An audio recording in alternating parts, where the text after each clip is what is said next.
ஆண்டவருடைய நாமம் மகிமைப்படுவதாக. இந்த சீரீஸிலே நாம் 2வது பேதுருவை குறித்து நாம் சிந்திக்க போகிறோம்.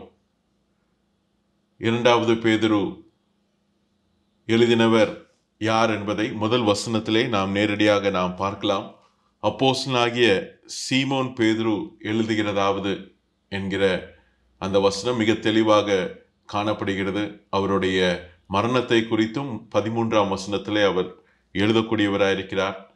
ஏனென்றால் யோவான் 21ஆம் அதிகாரம் 18ஆம் வசனத்திலே இயேசு கிறிஸ்து தீர்க்க தரிசனமாக சொன்ன அந்த காரியத்தை அவர் நினைப்பூட்டக்கூடியவராய் காணப்படுகிறார் 13ஆம் வசனத்திலே.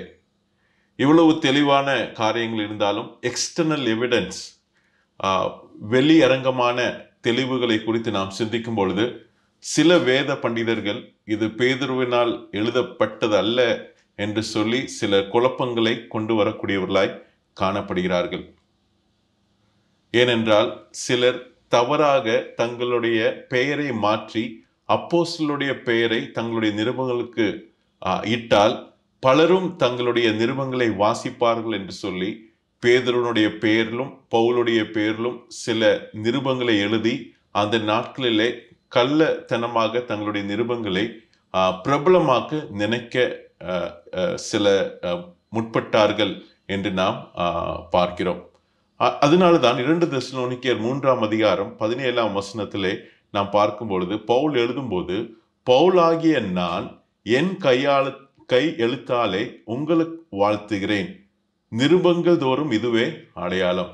கடைசியாக நிருபங்களை முடிக்கும் பொழுது தங்களுடைய கை எழுத்தினாலே அவர்கள் முடிவு செய்கிறார்கள் என்பதை பார்க்கும் பொழுது அது ஒரு அடையாளமாக அவர்கள் தங்களுடைய கையெழுத்தை அவர்கள் இடுகிறார்கள் என்பதை நாம் பார்க்க முடியும்.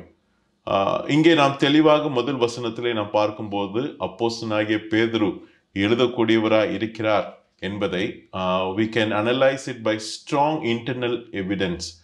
உள்ளான வசனங்களை நாம் பார்க்கும் பொழுது மிக அதிகமான தெளிவுகளை நாம் என்ன செய்ய முடியும், பார்க்க முடியும். ஏனென்றால் பேதுரு தன்னுடைய மரணத்தை குறித்தும் சீக்கிரமாக தேவனுடைய பிரசன்னத்திலே அவர் போகிறார் என்பதை 13ஆம் வசனத்திலும், பின்பதாக மறுரூப மலையிலே இயேசு கிறிஸ்துவிடம் இருந்த அனுபவத்தை 16ஆம் வசனத்திலும் அவர் எழுதக்கூடியவராக இருக்கிறார். 3ஆம் அதிகாரம் முதல் வசனத்திலே நாம் பார்க்கும் பொழுது இந்த 2ஆம் நிருபத்தை இப்பொழுது உங்களுக்கு எழுதுகிறேன் என்று சொல்லும் பொழுது அவர் முதல் நிருபத்தை அவர் சுட்டி காட்டக்கூடியவராக இருக்கிறார் என்பதை நாம் பார்க்கிறோம். அதனாலே இதை சீமோன் பேதுரு தான் எழுதியிருக்கிறார் என்பதிலே எந்த விதமான ஐயமும் இல்லை. சில லிபரல் தியோலஜியன்ஸ் சில வேண்டாத குழப்பங்களை கொண்டு வந்து அவ்விதமாக அவர்கள் வாதாடக்கூடிய நிலைமையிலே இருக்கிறார்கள். அதை நாம் என்ன செய்ய வேண்டாம், பெரிதாக பொருட்படுத்த வேண்டாம். இது யாருக்காக எழுதப்பட்டது என்று நாம் பார்க்கும் பொழுது முதல் நிருபம் பேதுரு எழுதும் பொழுது அவர் ஆசியா மைனரில் உள்ள சபை விசுவாசிகளுக்கு எழுதக்கூடியவராய் காணப்படுகிறார். அதே விசுவாசிகளுக்கு தான் இங்கேயும் அவர் எழுதக்கூடியவராய் இருக்கிறார். 3ஆம் அதிகாரத்திலே நாம் பார்க்கும் பொழுது முதல் வசனத்திலே 2ஆம் நிருபத்தை இப்பொழுது உங்களுக்கு எழுதுகிறேன். முதல் நிருபத்தை யாருக்கு எழுதினாரோ அதே கூட்டத்தார், யூதர் மற்றும் புறஜாதியார், அந்த ஆசியா மைனரிலே காணப்பட்டவர்களுக்கு எழுதக்கூடிய நிருபமாய் இந்த நிருபம் காணப்படுகிறது. அதனாலே அது எல்லா சபைகளுக்கும் வாசிக்கப்படக்கூடிய ஒரு கேத்தலிக் யூனிவர்சல் எபிசல் என்று நாம் என்ன செய்ய முடியாது, இந்த நிருபத்தை அழைக்க முடியாது என்பதை நாம் அறிய வேண்டும். இந்த நிருபமானது எப்பொழுது எழுதப்பட்டது, when it is written, அதை நாம் யோசிக்கும் பொழுது AD 67-68 பேதுருடைய கடைசி வருடங்களிலே இந்த நிருபம் எழுதப்பட்டது என்பதை நாம் என்ன செய்ய வேண்டும், அறிய வேண்டும். பல ஒப்பனையாக இந்த வசனங்கள் 2 பேதுரு 2ஆம் அதிகாரத்தில் உள்ள சில வசனங்கள், யூதா நிருபத்தில் உள்ள சில வசனங்களை நாம் ஒப்பிட்டு பார்க்கும் பொழுது பல வசனங்கள் அங்கே ஒரே விதமாக வரக்கூடியதாக இருக்கிறது. அதனாலே சில பண்டிதர்கள் இது யூதா முதலாவதாக எழுதப்பட்டதா அல்லது 2 பேதுரு முதலாவதாக எழுதப்பட்டதா என்கிற ஒரு சந்தேகம் அங்கே காணப்படுகிறது. நான் தனிப்பட்ட முறையிலே நான் விசுவாசிப்பது என்னவென்றால் யூதா கடைசியாக எழுதப்பட்ட நிறுவமாய் காணப்படுகிறது. 2 பேதுரு அதற்கு முன்பதாக எழுதப்பட்ட நிறுவமாய் காணப்படுகிறது என்பதை நாம் அறிய வேண்டும். ஸோ ஏடி 67 68 கிபி 67 68 எழுதியிருக்க வேண்டும் என்று விசுவாசிக்கப்படுகிறது. இரண்டாவதாக நாம் பார்க்கும் பொழுது இந்த நிருபத்தினுடைய நோக்கம் என்ன? What is the purpose of this episode? இது யாருக்காக எழுதப்பட்டது? இது எப்படி எழுதப்பட்டது? இந்த புத்தகத்தினுடைய நோக்கம் என்ன என்பதை நாம் என்ன செய்ய வேண்டும்? அறிய வேண்டும். இந்த புத்தகத்தினுடைய நோக்கம் ஸ்பிரிச்சுவல் growth, ஆவிக்குரிய வளர்ச்சி. பலவிதமான கள்ள உபதேசங்களின் மத்தியிலே விசுவாசிகள் எவ்விதமாய் ஆவிக்குரிய வளர்ச்சி அடைய வேண்டும் என்பதை இந்த நிறுவமானது மிக தெளிவாக விசுவாசிகளுக்கு அறிவுறுத்தக்கூடியதாய் காணப்படுகிறது. தேவனுடைய வருகைக்காக அவர்கள் காத்து கொண்டிருக்கும் பொழுது பலவிதமான கள்ள உபதேசங்கள் சபைக்குள்ளாய் வரும் பொழுது ஆவிக்குரிய வளர்ச்சி எப்படி ஏற்பட வேண்டும் அவர்களுக்கு ஊக்குவிக்கும் வண்ணமாக பேதுரு அந்த விசுவாசிகளுக்கு எழுதக்கூடியவராய் இருக்கிறார் என்பதை நாம் அறிய வேண்டும். எந்த ஒரு ஆவிக்குரிய வளர்ச்சிக்கும் ஒரு ஸ்திரமான அஸ்திபாரம் மிகவும் தேவையாய் இருக்கிறது. ஐரோப்பிய நாட்டிற்கு நீங்கள் போவீர்கள் என்றால் சாயும் கோபுரமான பீசா கோபுரம் அங்கே என்ன செய்யப்படுகிறது? காணப்படுகிறது. Leaning tower of Pisa. சரியான அஸ்திபாரத்தின் மேல் அமையாமல் அது காணப்படுகிறதுனாலே ஒவ்வொரு வருடமும் ஒரு இன்ச்சிலே 10ல் ஒரு பகுதி அங்கே சாயக்கூடியதாக இருக்கிறது என்று விஞ்ஞானிகள் அங்கே கணக்கிடக்கூடியவர்களாய் காணப்படுகிறார்கள். அங்கே சில வருடங்கள் கழித்த பின்பதாக அந்த கோபுரமானது அது என்ன செய்யப்படுமாம்? முற்றிலும் சாய்ந்து அது கவிழ்ந்து போகும் என்று கணக்கிடப்படுகிறது. அந்த விதமாக ஒரு கட்டிடம் ஸ்திரமாக இருக்க வேண்டும், அது வலுவாக இருக்க வேண்டும் என்றால் அதுக்கு ஸ்திரமான அஸ்திபாரம் அங்கே தேவையாய் காணப்படுகிறது. எந்த ஒரு கட்டிடம் கட்ட வேண்டும் என்றாலும் அதற்கு ஒரு மூலதனம், ஒரு இன்வெஸ்ட்மெண்ட் காணப்பட வேண்டும். சரியான மூலதனம் இருந்தால்தான் ஒரு சரியான ப்ளூ பிரிண்ட், அதற்கேற்றாற்போல் ஒரு பிளான் வரைய முடியும். அந்த பிளானுக்கு அடிப்படையிலே, அந்த திட்டத்தின் அடிப்படையிலே அந்த கட்டிடமானது வளர்ச்சி அடைய வேண்டும். அந்த கட்டிடம் முடிந்த பின்பதாக அதற்குள் மக்கள் என்ன செய்ய வேண்டும்? பிரவேசிக்க வேண்டும். இந்த ஒரு இமேஜரி தான் முதல் அதிகாரத்திலே நாம் என்ன செய்ய முடியும்? பார்க்க முடியும்.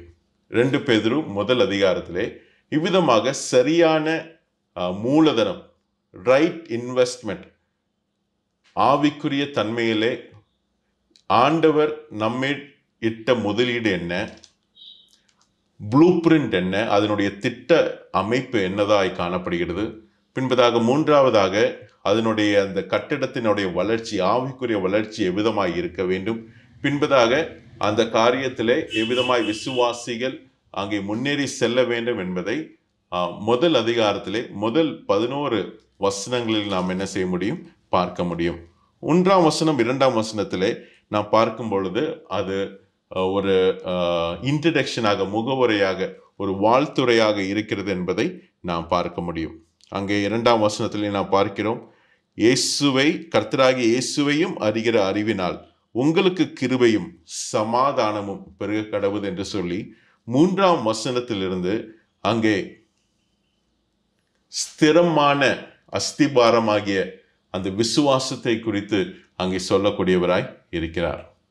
முதல் பேதுருவிலே வெளியிலிருந்து வரக்கூடிய உபத்திரவத்தின் மத்தியிலே சபையானது எப்படி விளங்க வேண்டும் என்கிற காரியத்தை அங்கே விசுவாசிகளுக்கு பேதுரு நினைப்பூட்டுகிறார்.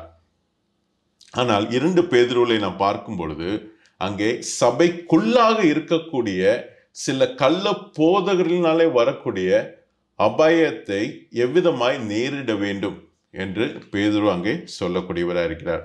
ஸோ முதல் பேதுருவிலே டேஞ்சர்ஸ் ஃப்ரம் அவுட் சைட், வெளியிலிருந்து வரக்கூடிய உபத்திரவங்கள் மத்தியிலே எப்படி ஸ்திரமாக இருக்க வேண்டும். ஆனால் 2 பேதுருவில் நான் பார்க்கும் பொழுது சபைக்குள்ளாக இருந்து வரக்கூடிய அபாயம் என்னது என்பதை அங்கே எடுத்து காட்டக்கூடியவராய் இருக்கிறார் என்பதை நாம் பார்க்க முடியும். முதலாவதாக 3ஆம் வசனம் 4ஆம் வசனத்தில் நாம் பார்க்கும் பொழுது சரியான முதலீடு. எங்கே நம்மளுடைய அஸ்திவாரம் இருக்கிறது? ஆவிக்குரிய கட்டிடம் நாம் கட்டப் போகிறோம். அங்கே அஸ்திவாரம் என்று நாம் பார்க்கும் பொழுது நம்மளுடைய விசுவாசம் யாருடைய வல்லமையிலே காணப்படுகிறது என்பதை 3ஆம் வசனத்திலே நாம் பார்க்கிறோம். திவ்ய வல்லமையானது நமக்கு தந்து அருளி இருக்கிறார் என்பதை நாம் 3ஆம் வசனத்திலே நாம் பார்க்கிறோம். We are sustained by divine power. திவ்ய வல்லமை. நம்மளுடைய வல்லமையினாலே ரட்சிப்பை நாம் பூர்ணப்படுத்த முடியாது. தேவனுடைய வல்லமையினாலே நமக்கு இந்த ரட்சிப்பு நல்கப்பட்டிருக்கிறது என்பதை நாம் அறிய வேண்டும்.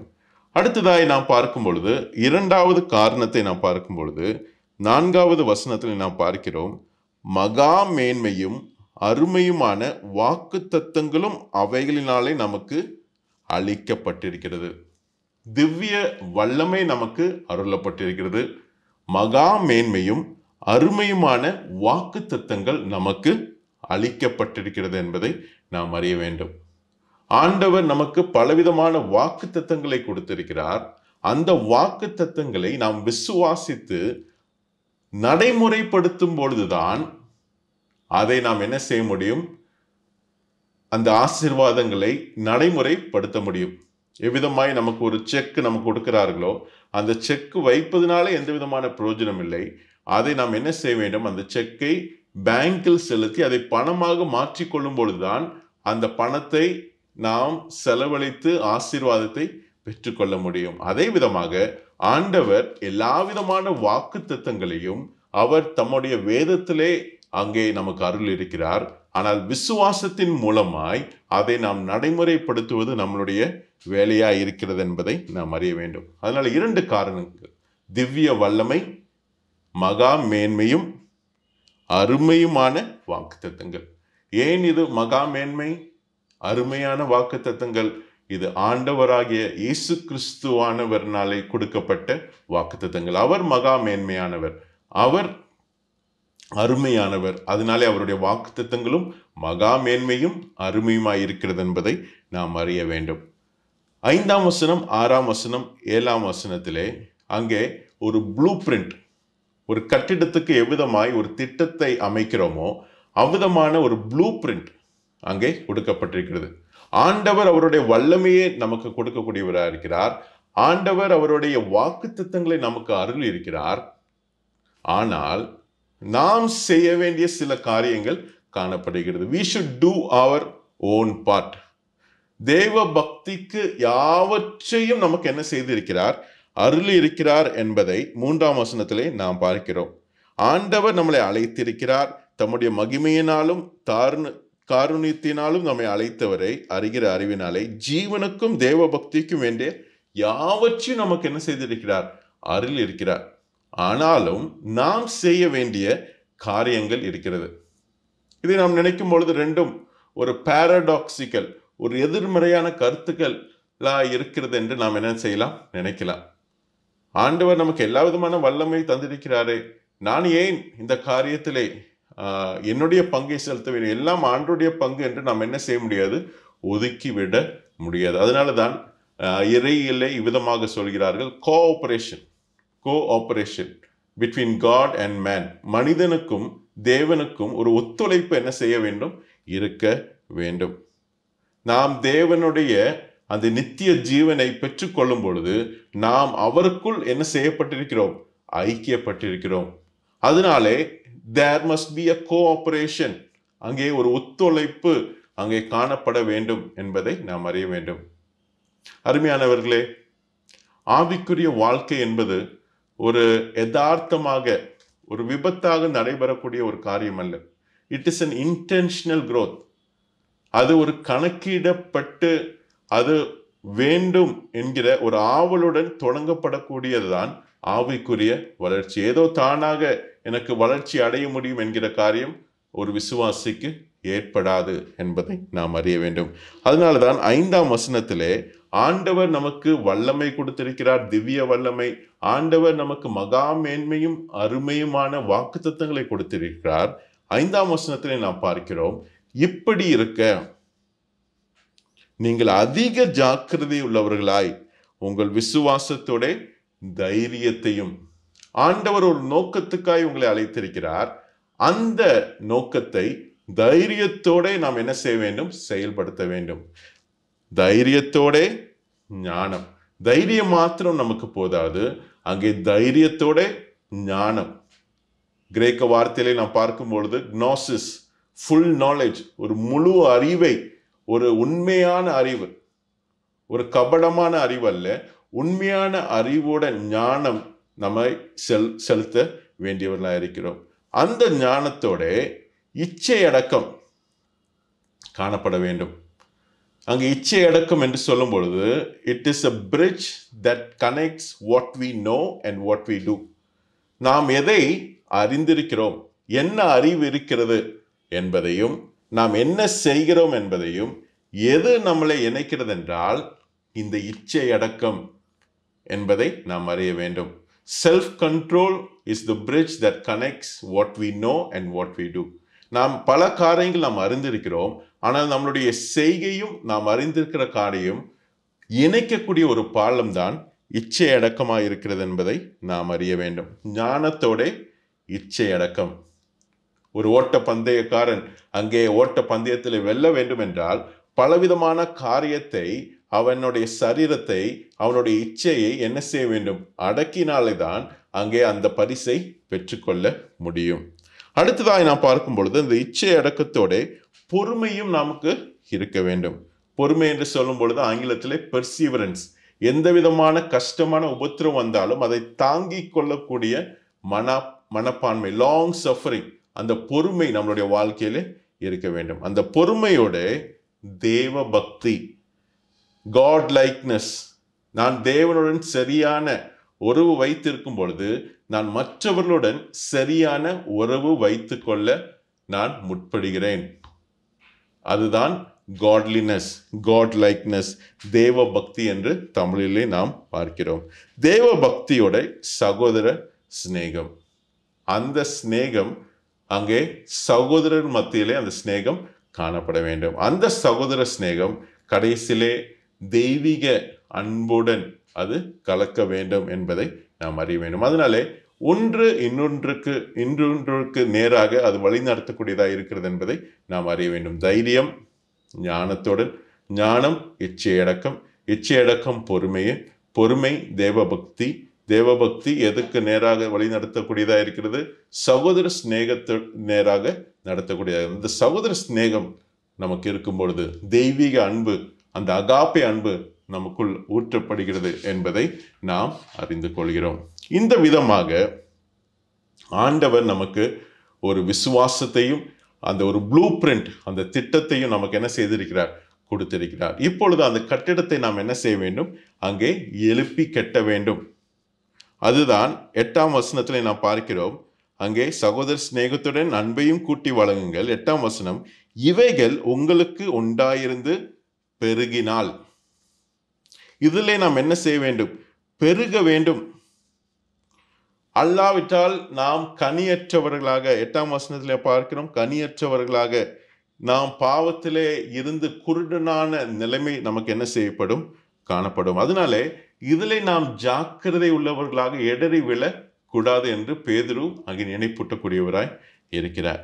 அப்படியாக அந்த ஆவிக்குரிய வளர்ச்சி முழுமை பெறும் பொழுது அங்கே ஒரு கட்டிடம் என்ன செய்யப்படுகிறது? எழுப்பப்படுகிறது. அதுதான் 11ஆம் வசனத்திலே நாம் பார்க்கிறோம். இவ்விதமாய் நம்முடைய கர்த்தரும் இரட்சகருமாகிய இயேசு கிறிஸ்துவனுடைய நித்திய ராஜ்யத்துக்குட்படும் பிரவேசம் உங்களுக்கு பரிபூர்ணமாய் அளிக்கப்படும். பிரவேசம் பரிபூர்ணமாய் அளிக்கப்படும். அதனுடைய இமேஜரி, அதனுடைய ஒரு காட்சி என்னவென்றால், ஒரு ஒலிம்பிக் பந்தயத்திலே ஒரு வெற்றி பெறக்கூடிய ஒரு பந்தய வீரன் அங்கே தன்னுடைய வெற்றி முடிந்த பின்பதாக ஒரு வெற்றி பிரவேசம் அங்கே செய்யக்கூடியவனாய் இருக்கிறான் என்பதை நாம் என்ன செய்ய முடியும்? அங்கே பார்க்க முடியும். அவ்விதமாக ஒரு ஹோம் செலிப்ரேஷன், அந்த நித்திய ராஜ்யத்துக்குள் நம்மளுடைய வீடு அங்கே கெட்டப்பட்டிருக்கிறது. சரியான மூலதனம் வைத்து, சரியான திட்டத்தை வைத்து, சரியான அந்த ஆவிக்குரிய வளர்ச்சி எல்லாம் எங்கே நாம் முதலீடு செய்கிறோமாம் அந்த பரலோகத்திலே நாம் முதலீடு செய்கிறோம். அந்த நித்திய ராஜ்யத்துக்குள் நாம் என்ன செய்கிறோம்? அந்த வீடு கட்டி முடித்த உடனே பிரவேசிக்கக்கூடியவர்களாய் இருக்கிறோம் என்று அங்கே பேதுரு சொல்லக்கூடியவராய் இருக்கிறார். இந்த விதமாக முதலாவதாக அந்த அஸ்திபாரமாகிய விசுவாசம், ஆவிக்குரிய வளர்ச்சியை குறித்து அங்கே பேதுரு விசுவாசிகளுக்கு நினைப்பூட்டக்கூடியவராய் இருக்கிறார். அடுத்ததாக நாம் பார்க்கும் பொழுது 11ஆம் வசனத்திலிருந்து 15ஆம் வசனம் வரை நாம் இப்பொழுது எப்படி வாழ வேண்டும், how to live, இதெல்லாம் எனக்கு தெரியும். ஆவிக்குரிய வளர்ச்சி எப்படி நான் அடைய வேண்டும் என்கிற காரியம் அஸ்திபாரமாக கொடுக்கப்பட்டிருக்கிறது. இப்பொழுது நான் எப்படி வாழ வேண்டும்? அதேதான் 12ஆம் வசனத்தில் நாம் பார்க்கிறோம். அங்கே தன்னுடைய கடைசி நாள் சமீபமாய் காணப்படுகிறது என்று அங்கே என்ன செய்கிறார்? அங்கே நினைப்பூட்டி அவருடைய அந்த மரணத்தை நினைவு கூர்ந்து இப்பொழுது என்னுடைய வாழ்க்கை எப்படி இருக்க வேண்டும் என்று நினைவு கூறக்கூடியவராய் இருக்கிறார். 11ஆம் வசனம் 12ஆம் வசனத்திலே நாம் வாசிக்கும் பொழுது அவருடைய சீக்கிரத்திலே தன்னுடைய மரணம் சமீபித்திருக்கிறது, நான் இரத்த சாட்சியாய் நான் மரிக்கப் போகிறேன் என்கிற காரியத்தை அவர் என்ன செய்திருக்கிறார்? அறிந்திருக்கிறார். அருமையானவர்களே, இந்த விதமான சிந்தனை தான் நமக்கும் இருக்க வேண்டும். Entering heaven one day became his motivation for everything he did. ஒரு நாளிலே நான் பரலோகத்திலே சேர்வேன், அது எந்த நாள் என்று எனக்கு தெரியாது, ஆனால் அதை நான் நினைவு கூர்ந்து இன்றைக்கு நான் செய்ய வேண்டிய காரியங்களை நான் சரியாக செய்ய வேண்டும் என்கிற சிந்தனை பேதுருவுக்கு காணப்பட்டது. 14ஆம் வசனத்திலே அவர் சொல்லும் பொழுது இந்த கூடாரம் என்று சொல்லக்கூடியவராக இருக்கிறார். இந்த கூடாரம் இது ஒரு கெட்டிடம் அல்ல. நாம் வாழக்கூடிய இந்த உலக ஜீவியமானது ஒரு கூடாரத்துக்கு ஒப்பனையாக என்ன செய்யப்பட்டிருக்கிறது? சொல்லப்பட்டிருக்கிறது. நாம் கூடாரத்திலே வாழும் பொழுது நாம் அதில் அதிக முதலீடு என்ன செய்வதில்லை, செலுத்துவது இல்லை. ஏனென்றால் நம்மளுடைய வீடு, நம்மளுடைய வாசஸ்தலம் பரலோகத்திலே கட்டப்பட்டிருக்கிறது என்பதை நாம் என்ன செய்ய வேண்டும்? அறிந்து கொள்ள வேண்டும். அங்கே 13ஆம் வசனத்திலே இன்டைரக்ட்லி, மறைமுகமாக தன்னுடைய மரணத்தை குறித்து அங்கே சொல்லக்கூடியவராக, ஆனால் 15ஆம் வசனத்திலே அங்கே நேரடியாக தன்னுடைய மரணத்தை குறித்து சொல்லக்கூடியவராக இருக்கிறார். இங்கே நாம் பார்க்கிறோம், நான் சென்று போன பின்பு இவைகளை நீங்கள் எப்பொழுதும் நினைத்து கொள்ள ஏது உண்டாயிருக்கும்படி பிரயத்தனம் பண்ணுவேன். பிரயத்தனம் என்று சொல்லும் பொழுது நான் யாத்திரை தொடங்குவேன். நான் சென்று போன பின்பு, இந்த கூடாரத்தை விட்டு நான் சென்று போன பின்பு, இந்த கூடாரத்திலிருந்து நான் பிரயாணம் பண்ணி ஆண்டவர் எனக்கு செய்த அந்த வீட்டிற்கு நேராய் நான் உட்பிரவேசிக்கும் பொழுது என்று அவர் சொல்லக்கூடியவராய் இருக்கிறார். பவுல் 2 கொரிந்தியர் 5ஆம் அதிகாரத்திலே கூடாரம், சரீரம் என்பது ஒரு கூடாரத்துக்கு ஒப்பனையாக என்ன செய்கிறார்? சொல்லக்கூடியவராய் இருக்கிறார். ஒரு பேதுரு ஒரு மீனவராய் இருந்தாலும் அந்த காரியத்தை அவர் புரிந்து கொள்ளக்கூடியவராய் காணப்படுகிறார். அருமையானவர்களே, நாம் சிந்திக்க வேண்டிய ஒரு காரியம் என்னவென்றால், நம்மளுடைய வாழ்க்கை ஒரு கூடாரத்துக்கு ஒப்பனையாக நாம் எப்பொழுதும் சிந்திக்க வேண்டும். யாக்கோபு 4ஆம் அதிகாரம் 14ஆம் வசனத்தை நாம் பார்க்கிறோம். நாளைக்கு நடப்பது உங்களுக்கு தெரியாதே, உங்கள் ஜீவன் எப்படிப்பட்டது, கொஞ்ச காலத்தில் தோன்றி பின்பு தோன்றாமற் போகிற புகையை போல் இருக்கிறது என்று யாக்கோபு தன்னுடைய நிருபத்திலே நினைப்பூட்டக்கூடியவராக இருக்கிறார். ஒரு விசுவாசி இறப்பதல்ல. The believers will not die. அது அப்படி சொல்வது, அது டை என்கிற வார்த்தைக்கு பதிலாக பிலீவர்ஸ் மூவ் ஆன். அவர்கள் ஒரு ஸ்தலத்திலிருந்து இன்னொரு ஸ்தலத்துக்கு அவர்கள் பிரயாணம் செய்கிறார்கள். பிலிப்பியர் 1:21 நாம் பார்க்கிறோம், கிறிஸ்து எனக்கு ஜீவன், சாவு எனக்கு ஆதாயம்.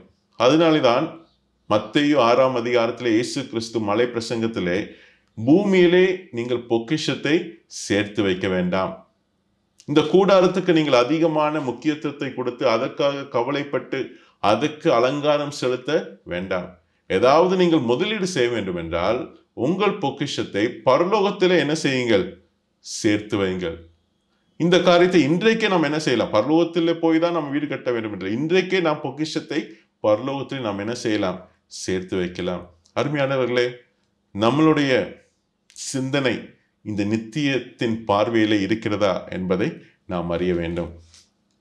சங்கீதக்காரன் சங்கீதம் 90:12 நாம் பார்க்கிறோம், நாங்கள் ஞான இருதயம் உள்ளவர்களாகும்படி எங்கள் நாட்களை என்னும் அறிவை எங்களுக்கு தாரும்.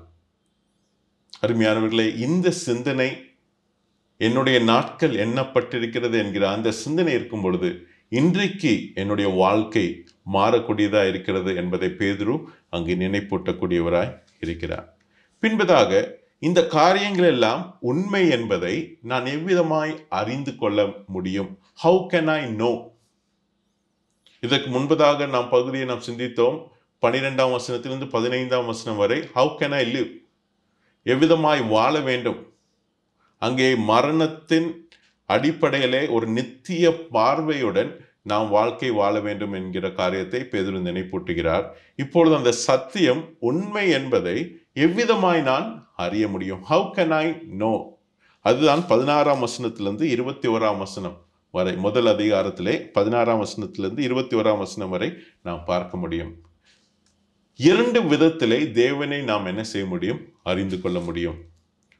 ஒன்று, அனுபவத்தின் மூலமாய் தேவனை அறிந்து கொள்ள முடியும். பேதுரு என்ன கண்டார்? பேதுரு எதை கேட்டார்? அதன் அடிப்படையிலே ஆண்டவராகிய இயேசு கிறிஸ்துவை அறிந்தார். அவருடைய அனுபவத்தின் மூலமாக மட்டுமல்ல, நாம் அங்கே பார்க்கிறோம் 19ஆம் வசனத்திலே அதிக உறுதியான தீர்க்க தரிசன வசனமும் உண்டு. தேவனுடைய வசனத்தின் மூலமாய் அதை உறுதிப்படுத்தி அங்கே தேவனை அறியக்கூடியவராய் இருக்கிறார் என்பதை நாம் அறிய வேண்டும். அங்கே விசுவாசிகள் சபைக்குள்ளே எங்களுக்கு ஒரு விசேஷித்த ஞானம் இருக்கிறது, உங்களுக்கு மறைக்கப்பட்ட காரியங்கள் எல்லாம் எங்களுக்கு தான் வெளிப்படுத்தப்பட்டிருக்கிறது, க்னாஸ்டிக்ஸ் என்று அவர்களே சொல்லலாம். they claim to have a special knowledge, ஒரு விசேஷித்த அறிவு இருக்கிறது என்று சொல்லி அவர்கள் மக்களை ஏமாற்றக்கூடியவர்களாய் காணப்பட்டார்கள். ஆனால் பேதுரு இந்த கள்ள போதனைகளை அங்கே எதிர்கொள்வதற்காக 16ஆம் வசனத்திலே நாம் பார்க்கிறோம், நாங்கள் தந்திரமான கட்டுக்கதைகளை பின்பற்றியவர்களாக அல்ல. இதற்கு ஆதாரம் இருக்கிறது. ஏன்? அவருடைய மகத்துவத்தை கண்ணார கண்டவர்களாகவே நம்முடைய கர்த்தராகிய இயேசு கிறிஸ்துவின் வல்லமையையும் வருகையும் உங்களுக்கு அறிவித்தோம் என்று நாம் பார்க்கிறோம்.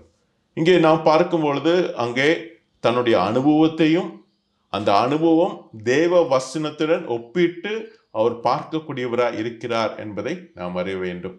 வெறும் நாங்கள் பார்த்தோம் அந்த அனுபவத்தை மட்டும் அங்கே சொல்லவில்லை. அது ஒரு சப்ஜெக்டிவாக ஒவ்வொருவருக்கும் மாறக்கூடியதா இருக்கும். அந்த அனுபவத்தை தேவனுடைய வசனத்துக்கு ஒப்பிட்டு அவர் சொல்லக்கூடியவராய் இருக்கிறார். அதுதான் அப்ஜெக்டிவ் ட்ரூத், அது மாறாத உண்மையா இருக்கிறது என்பதை நாம் அறிய வேண்டும். So by his experience and by the scripture, தேவனுடைய வசனத்தின் மூலமாகவும் தேவனை அறிந்து கொள்ளக்கூடிய ஒரு அனுபவம். அங்கே பேதுரு எதை பார்த்தார்? மறுரூப மலையிலே அங்கே யாக்கோபு யோவான் சீஷருடன் அங்கே இயேசு கிறிஸ்துவனுடைய அங்கே மகிமையை காணக்கூடியவராய், ஆண்டவருடைய அந்த வருகையினுடைய ஒரு ப்ரிவ்யூ அங்கே பார்க்கக்கூடியவராக இருக்கு. அதனால தான் நாம் பார்க்கிறோம், இயேசு கிறிஸ்துவின் வல்லமை மட்டுமல்ல, அவருடைய வருகை, பரோசியா எனக்கூடிய அந்த கம்மிங் எனக்கூடிய வார்த்தை அங்கே சொல்லப்பட்டிருக்கிறது.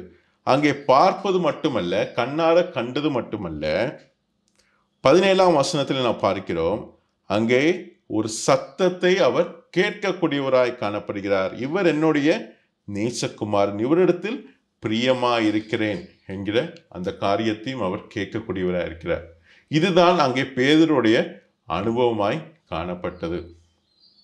அவர்களுடைய அனுபவத்தின் மூலமாய் இயேசு கிறிஸ்துவை நேருக்கு நேர் அவர்கள் கண்டு அவர்களுடைய வாழ்க்கை மாற்றி அமைத்ததின் மூலமாய் அவர்கள் இரத்த சாட்சியாய் மரிப்பதற்கும் கூட அவர்கள் அங்கே ஹெசிடேஷன், அவர்கள் மனம் உணர்ந்து இயேசு கிறிஸ்துவுக்காய் தங்களுடைய வாழ்க்கையை என்ன செய்தார்கள்? ஜீவ பலியாக ஒப்பு கொடுக்கக்கூடியவர்களாய் காணப்பட்டார்கள். அடுத்ததாக நாம் பார்க்கும் பொழுது 19ஆம் வசனத்திலே அதிக உறுதியான தீர்க்க தரிசன வசனமும் உண்டு. ஏதோ எனக்கு அனுபவம் கிடைத்தது என்றது மட்டுமல்ல, அந்த அனுபவம் தேவ வசனத்துடன் ஒப்பிட்டு பார்க்கும் பொழுது அது அதிக உறுதியான தீர்க்க தரிசன வசனமும் உண்டு.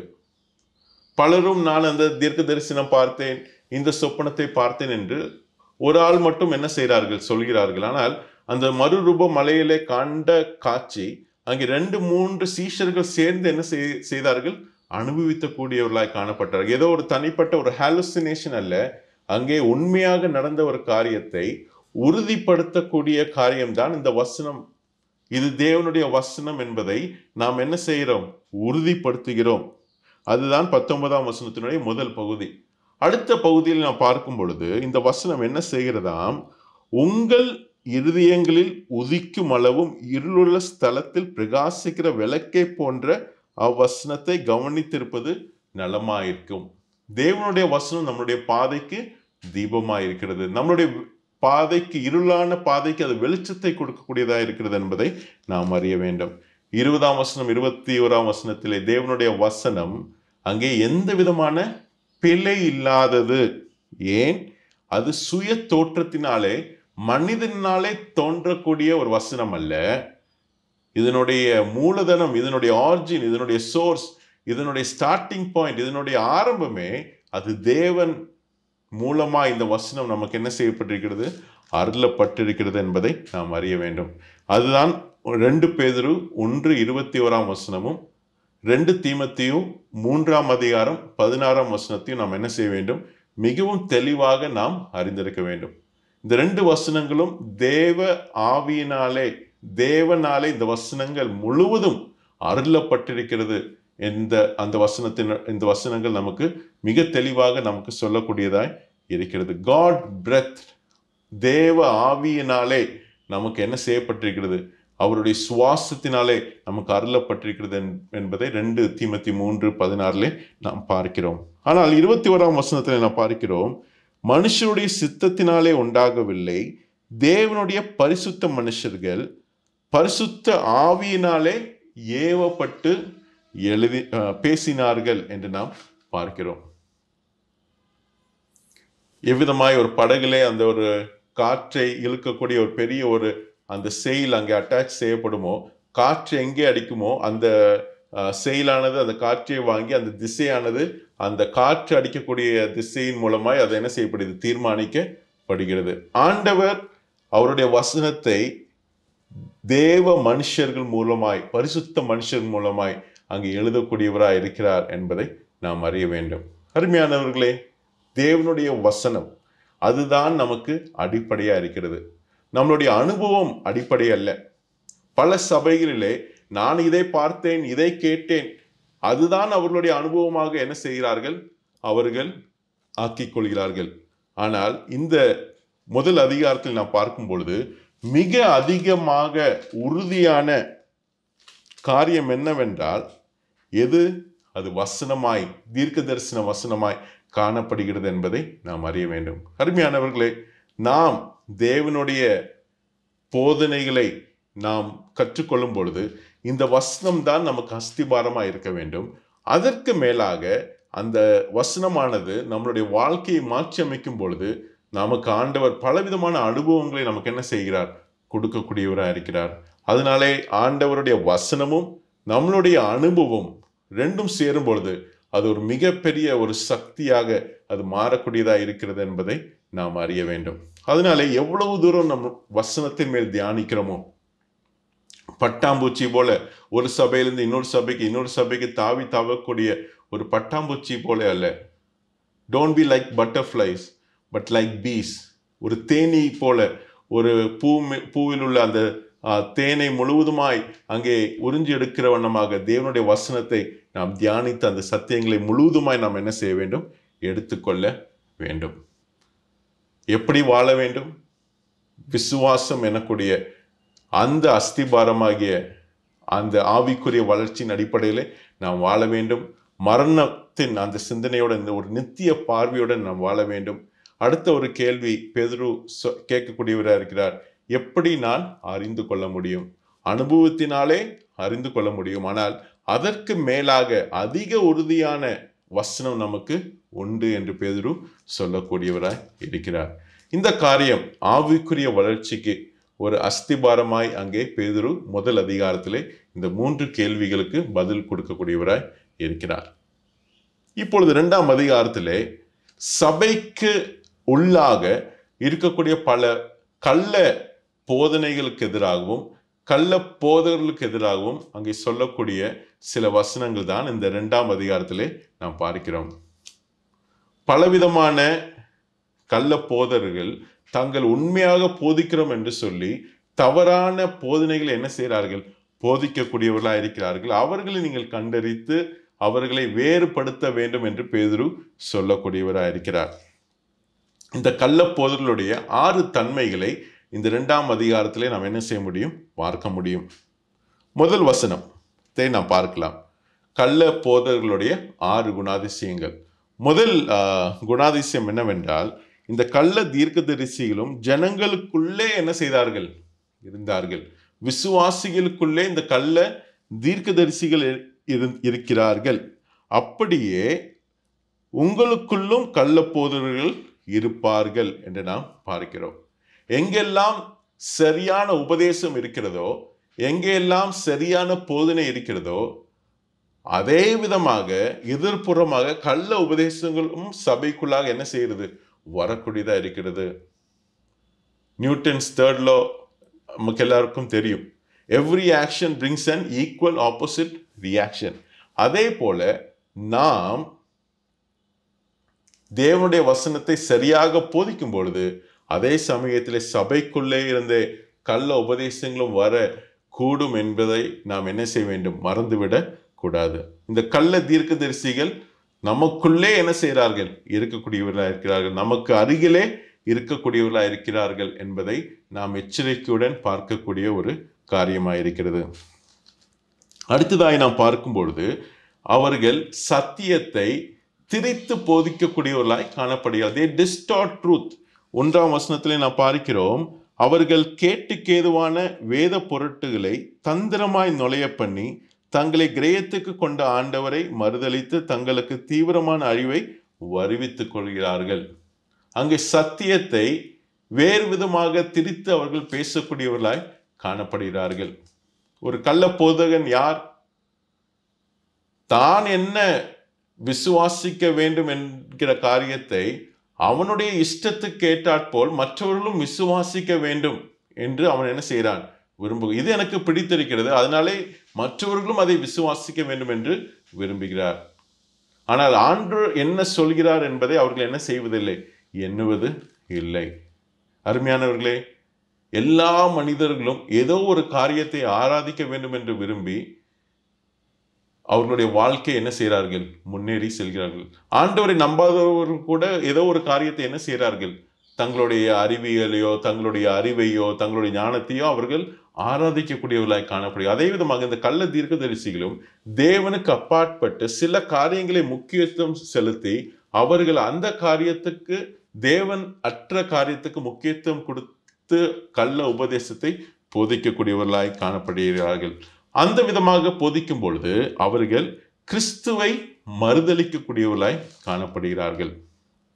முதலாவதாக நாம் பார்க்கும் பொழுது கள்ள தீர்க்கதரிசிகள் நமக்குள்ளே இருக்கிறார்கள்.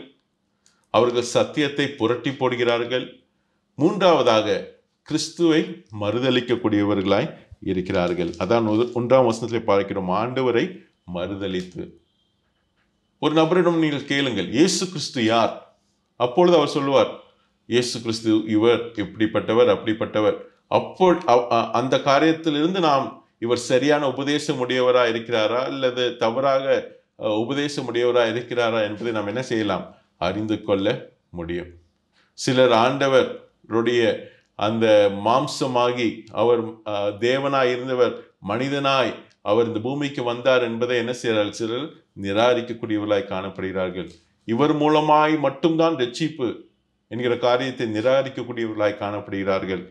உயிர் தெழுந்தார் என்கிற காரியத்தை நிராகரிக்கக்கூடியவர்களாய் இந்த கள்ள உபதேசிகள் காணப்படுகிறார்கள் என்பதை நாம் அறிய வேண்டும்.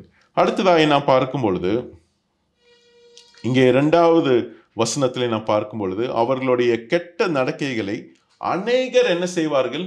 பின்பற்றுவார்கள். அவர்களுடைய வழியை விசாலப்படுத்துகிறார்கள். நீங்கள் உண்மையை போதிக்கும் பொழுது 1-2 பேர் தான் என்ன செய்வார்கள்? கேட்பார்கள். தேவனுடைய போதனையை போதிக்கும் பொழுது ஒரு சிலர் மட்டும்தான் ஏற்றுக்கொள்வார்கள். ஆனால் இந்த கள்ள போதகர்கள் தங்களுக்கு இச்சகமான சில காரியங்களை பேசி பலரையும் என்ன செய்வார்கள்? வஞ்சிக்கக்கூடியவர்களாய் காணப்படுகிறார்கள். அதனால்தான் நாம் இங்கே பார்க்கிறோம் 2ஆம் வசனத்திலே, அவர்களுடைய கெட்ட நடக்கைகளை அநேகர், சிலர் இல்ல, அநேகர் பின்பற்றுவார்கள். கள்ள தீர்க்கதரிசிகளுக்கு பின்னதாக அநேகர் என்ன செய்வார்கள்? பின்னோக்கி செல்வார்கள். அது 4வது குணாதிசயம். 5வது குணாதிசயத்தை குறித்து நாம் பார்க்கும் பொழுது, அவர்களுடைய உள் நோக்கத்தை என்ன செய்கிறார்கள்? மறைக்க பார்ப்பார்கள். அவர்களுக்கு முக்கியமாக பணம் தான் தேவை, அவர்களுக்கு ஆஸ்தி தேவை, அவர்களுக்கு பதவி தேவை, பவர் தேவை. ஆனால் அதை நேரடியாக சொல்லாமல் அதை மறைத்து உண்மையை நாங்கள் சொல்கிறோம், சத்தியத்தை சொல்கிறோம் என்று மக்களை வஞ்சிக்கக்கூடியவர்களாய் இருக்கிறார்கள். அதுதான் 2ஆம் அதிகாரம் 13ஆம் வசனத்திலே நாம் பார்க்கிறோம். இவர்கள் ஒரு நாள் வாழ்வை இன்பம் என்று எண்ணி கரையிலும் லட்சையிலுமாயிருந்து உங்களுடைய விருந்துண்கையில் தங்கள் வஞ்சனைகளில் உல்லாசமாய் வாழ்கிறார்கள். இவர்களுடைய வாழ்க்கை உல்லாசமாய் இருக்க வேண்டும் என்று விரும்புகிறார்கள். அடுத்து 14ஆம் வசனத்தில் நாம் பார்க்கிறோம். விபச்சாரம் மயக்கத்தால் நிறைந்தவர்களும் பாவத்தை விட்டோயாதவைகளுமாய் இருக்கிற கண்களுடையவர்களும் உறுதி இல்லாத ஆத்துமாக்களை தந்திரமாய் பிடித்து பொருளாசைகளில் பழகின இருதயத்தையுடைய சாபத்தின் பிள்ளைகள். இவர்களுக்கு பணம், பொருளாசை, பதவி, பவர் போன்ற காரியங்களே அவர்களுக்கு முக்கியமாக கருதி இதையெல்லாம் மறைத்து அவர்கள் சத்தியத்தை போதிக்கக்கூடியவர்களாய் வஞ்சிக்கக்கூடியவர்களாய் இருக்கிறார்கள் என்பதை நாம் பார்க்கிறோம். அடுத்ததாய் நாம் பார்க்கும் பொழுது, அவர்கள் அதிகாரத்தை என்ன செய்வதில்லை? மதிப்பதில்லை. they despise authority. அதான் 10ஆம் வசனத்திலே நாம் பார்க்கிறோம். விசேஷமாக அசுத்த இச்சையோடு மாம்சத்துக்கு ஏற்றபடி நடந்து கர்த்தத்துவத்தை அசட்டை பண்ணுகிறவர்களை அப்படி செய்வார் என்று நாம் பார்க்கிறோம். கர்த்தத்துவ என்று நாம் பார்க்கும் பொழுது ஃபாலன் ஏஞ்சல்ஸ், வீழ்ந்து போன தூதர்களை அங்கே அவர்கள் தூஷணம் பண்ணி அவர்களை அங்கே வஞ்சிக்கக்கூடியவர்களாய் காணப்படுகிறார்கள். அங்கே சாத்தானே நான் கடிந்து கொள்கிறேன். அங்கே வேதாந்தத்தில் எங்குமே நேரடியாக நான் சாத்தானிடம் பேசுவதற்கு நமக்கு எந்த விதமான அறிவுரையும் நமக்கு எங்கே செய்யப்படவில்லை, சொல்லப்படவில்லை. இயேசு கிறிஸ்துவுக்கு நேராக தான் நாம் என்ன செய்ய வேண்டும்? நம்மளுடைய ஜெபங்களை ஏறெடுக்க வேண்டும். ஆனால் பல உபதேசங்கள், போதகர்களை நாம் பார்க்கும் பொழுது அவர்கள் நேரடியாக சாத்தானிடம் என்ன செய்கிறார்கள்? பேசக்கூடியவர்களாய், நான் கட்டி போடுகிறேன், நான் அங்கே நேரடியாக அவர்கள் அங்கே சம்பாஷிக்கக்கூடியவர்களாய் இருக்கிறார்கள். அருமையானவர்களே, இந்த விதமான காரியம் அங்கே வேதாந்தத்திலே அங்கே நமக்கு சொல்லப்படவில்லை என்பதை நாம் அறிய வேண்டும். பின்பதாக இந்த 6 காரியங்கள் கள்ள தீர்க்கதரிசிகளுடைய அந்த குணாதிசயங்களை குறித்து நாம் பார்த்தோம். இப்பொழுது அவர்களுடைய முடிவு எப்படிப்பட்டது என்பதை 3ஆம் வசனத்தினுடைய கடைசி பகுதியை நாம் பார்க்கும் பொழுது, பூர்வ காலம் முதல் அவர்களுக்கு விதிக்கப்பட்ட ஆக்கினை அயர்ந்திராது, அவர்களுடைய அழிவு உறங்காது. இங்கே 4ஆம் வசனம், 5ஆம் வசனம், 6ஆம் வசனத்திலே 3 காரியங்களை அங்கே பேதுரு எடுத்துக்காட்டாக சொல்லி இந்த கள்ள தீர்க்கதரிசிகள், கள்ள போதர்களுக்கும் இந்த விதமான அழிவு உண்டாகும் என்று அவர் நினைப்பூட்டுகிறார். யாரெல்லாம் நினைப்பூட்டுகிறார்? அங்கே நாம் பார்க்கும் பொழுது அங்கே வீழ்ந்து போன தூதர்கள், அவர்களுக்கு அழிவு எப்படிப்பட்டதா இருந்தது. பின்பதாக பூர்வ உலகத்திலேயும் அங்கே வந்த நோவாவின் காலகட்டத்திலே வந்த ஜலப்பிரளயம் எவ்விதமாய் காணப்பட்டது. பின்பதாக சோதம் குமாரா, அங்கே அவர்களுடைய அழிவு எப்படிப்பட்டதா இருந்தது என்பதை இந்த 3 காரியங்களை நினைப்பூட்டி இவர்களுடைய முடிவும் அப்படியாக இருக்கும் என்று சொல்லக்கூடியவராய் இருக்கிறார். ஏன் பேதுரு இந்த காரியங்கள் எல்லாம் மிகவும் அங்கே விரிவாக சொல்லக்கூடியவராய் இருக்கிறார் என்றால், நீங்களும் இந்த பாதையிலே முன்னேறி செல்வீர்கள் என்றால் உங்களுக்கும் இந்த அழிவு ஏற்படும். அதனாலே நீங்கள் என்ன செய்ய வேண்டும்? நீங்கள் சரியான செவ்வையான பாதையிலே நடக்க வேண்டும் என்று பேதுரு அங்கே நினைப்பூட்டக்கூடியவராக இருக்கு. அதனாலே நீங்கள் விசுவாசம் உள்ள வழியிலே நடக்க வேண்டும். Align with the faithful ones. நீங்கள் விசுவாசம் உள்ள ஒரு உண்மையுள்ள பாதையிலே நடக்க வேண்டும் என்று சொல்லி 5ஆம் வசனத்திலிருந்து 9ஆம் வசனம் வரை நாம் என்ன செய்ய முடியும்? பார்க்க முடியும். அதான் 9ஆம் வசனத்திலே நாம் பார்க்கிறோம், கர்த்தர் தேவ பக்தி உள்ளவர்களை சோதனையினின்று ரட்சிக்கவும் அக்கிரமக்காரரை ஆக்கணைக்குள்ளானவர்களாக நியாய தீர்ப்பு நாளுக்கு வைக்கவும் அறிந்திருக்கிறார். கள்ள போதகத்தை பின்பற்றக்கூடியவர்களுக்கு ஆக்கினை தீர்ப்பு இருக்கிறது. ஆனால் தேவனுடைய வழியில் நடக்கக்கூடியவர்களை சோதனையிலிருந்து என்ன செய்கிறாராம்? அங்கே ரட்சிக்கக்கூடியவராக இருக்கிறார். தேவ பக்தி உள்ளவர்களை ரட்சிக்கிறார். ஆனால் அக்கிரமம் செய்யக்கூடியவர்களை அங்கே நியாய தீர்க்கிறார் என்பதை நாம் பார்க்கிறோம். எவ்விதமாய்? ஆக்கினைக்குள்ளாக. அதைதான் நாம் கடைசி நாட்களிலே நாம் பார்க்க போகிறோம். அங்கே இரகசிய வருகையிலே சபையானது எடுத்து கொள்ளப்படும். ஆனால் அக்கிரமக்காரர்களுக்கு என்று உபத்திரவ காலகட்டம் அவர்களுக்காக ஆக்கினை என்ன செய்யப்பட்டிருக்கிறது? உண்டு பண்ணப்பட்டிருக்கிறது என்பதை நாம் அறிய வேண்டியவர்களாய் இருக்கிறோம். அடுத்ததாய் நாம் 15ஆம் வசனத்திலிருந்து 22ஆம் வசனம் வரை நம்மளுடைய நடத்தை, நம்மளுடைய வாக், நம்மளுடைய லைஃப் ஸ்டைல், நம்மளுடைய வாழ்க்கை முறை எவ்விதமாய் இருக்க வேண்டும் என்பதை 15ஆம் வசனத்திலிருந்து 21ஆம் வசனம் வரை நாம் என்ன செய்ய முடியும்? பார்க்க முடியும். 15ஆம் வசனத்தில் நாம் பார்க்கும் பொழுது, செம்மையான வழியை விட்டு தப்பி நடந்து பேயோரின் குமாரனாகிய பிலேயாமின் வழியை பின்பற்றி போனவர்கள். அவர்கள் சரியான வழியை விட்டு என்ன செய்கிறார்கள்? அங்கே பிலேயாமின் வழியை பின்பற்றி போகிறார்கள். பிலேயாம் ஒரு புறஜாதியிலிருந்து வந்த தீர்க்கதரிசி. அங்கே பலாக், அங்கே இஸ்ரவேல் நாட்டுக்கு எதிராக தீர்க்க தரிசனம் சொல்ல வேண்டும் என்று சொல்லும் பொழுது பணத்திற்காக, ஒரு சில பணத்திற்காக அங்கே தீர்க்க தரிசனம் சொல்வதற்காக அவன் முன்னேறி செல்லக்கூடியவனாய் காணப்பட்டான்.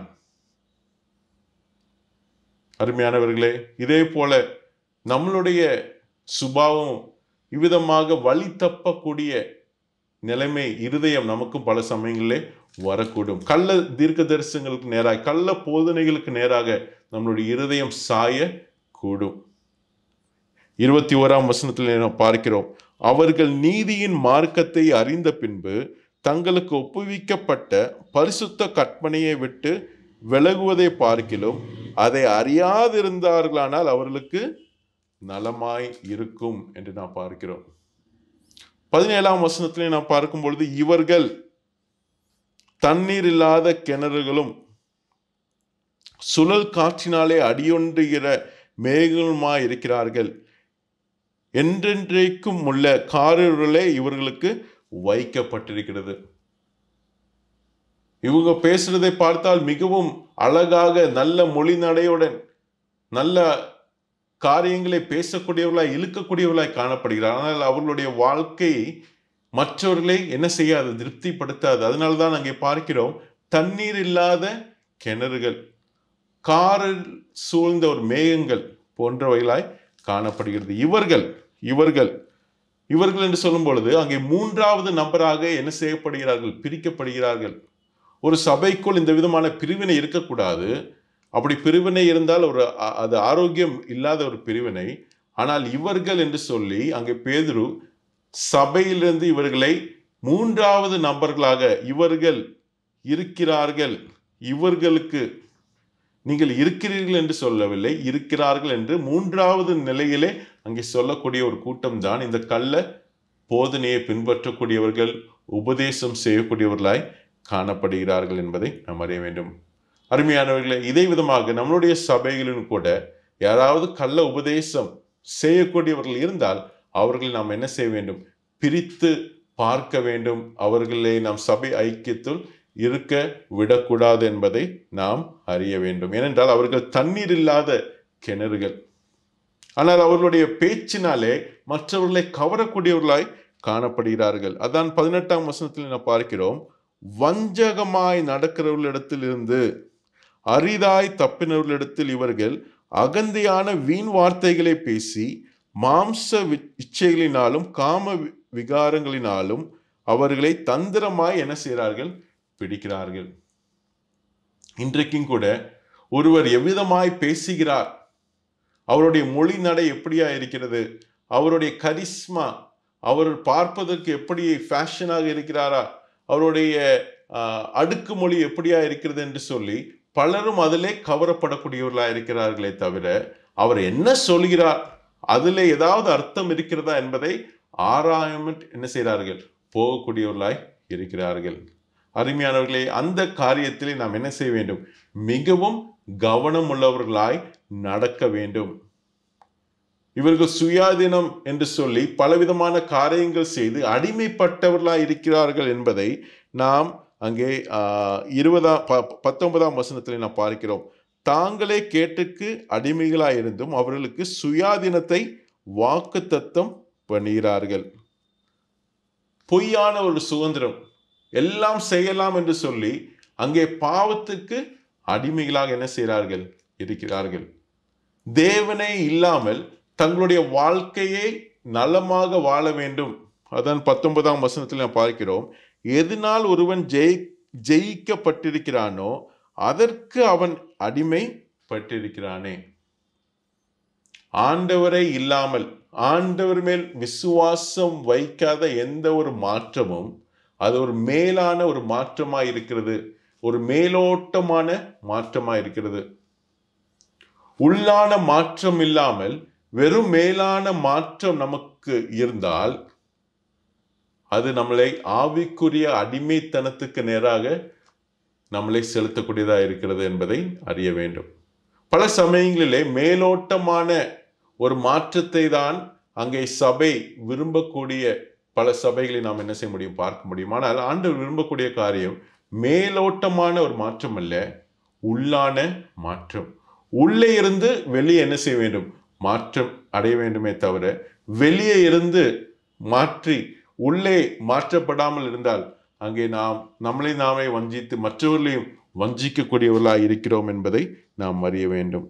அதனால்தான் இவர்கள் நீதியின் மார்க்கத்தை அறிந்த பின்பு தங்களுக்கு ஒப்புவிக்கப்பட்ட பரிசுத்த கற்பனையை விட்டு விலகுவதை பார்க்கிலும் அதை அறியாதிருந்தார்களானால் அவர்களுக்கு நலமாயிருக்கும்.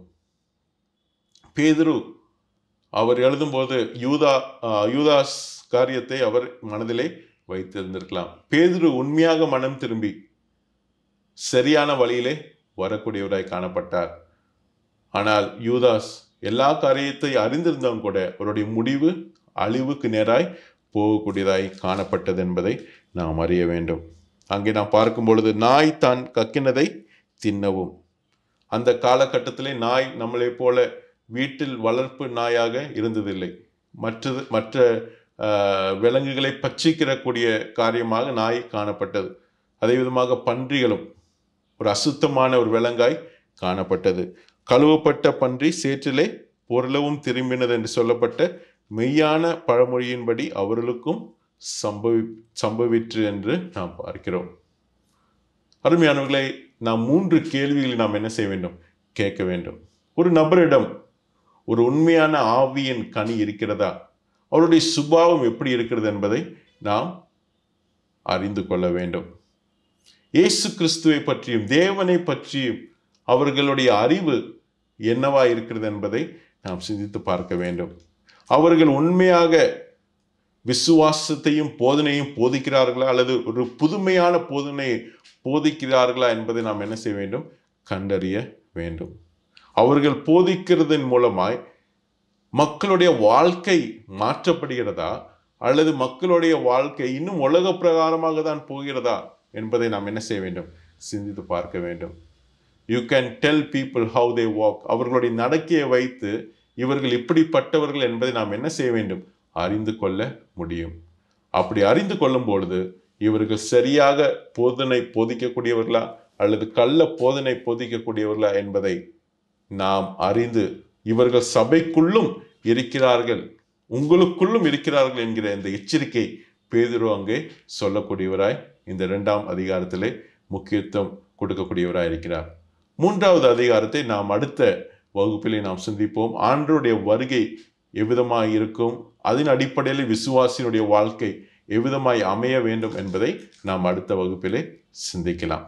இன்றைக்கு நாம் முதல் அதிகாரத்திலே ஆவிக்குரிய வளர்ச்சியை குறித்தும், 2வது அதிகாரத்திலே கள்ள தீர்க்கதரிசிகள் போதகர்களுக்கு நாம் எவ்விதமாய் எச்சரிக்கையாக இருக்க வேண்டும், அவர்களுடைய முடிவு மிகவும் பரிதபிக்கக்கூடிய நிலைமையில இருக்கிறது, அதனாலே அவர்களுடைய வழிக்குள் நாம் செல்லக்கூடாது என்பதை எச்சரிக்கக்கூடிய அதிகாரமாய் இருக்கிறது. அடுத்த வகுப்பிலே நாம் 3ஆம் அதிகாரத்தை சிந்திப்போம். ஆண்டவருடைய நாமம் மகிமைப்படுவதாக.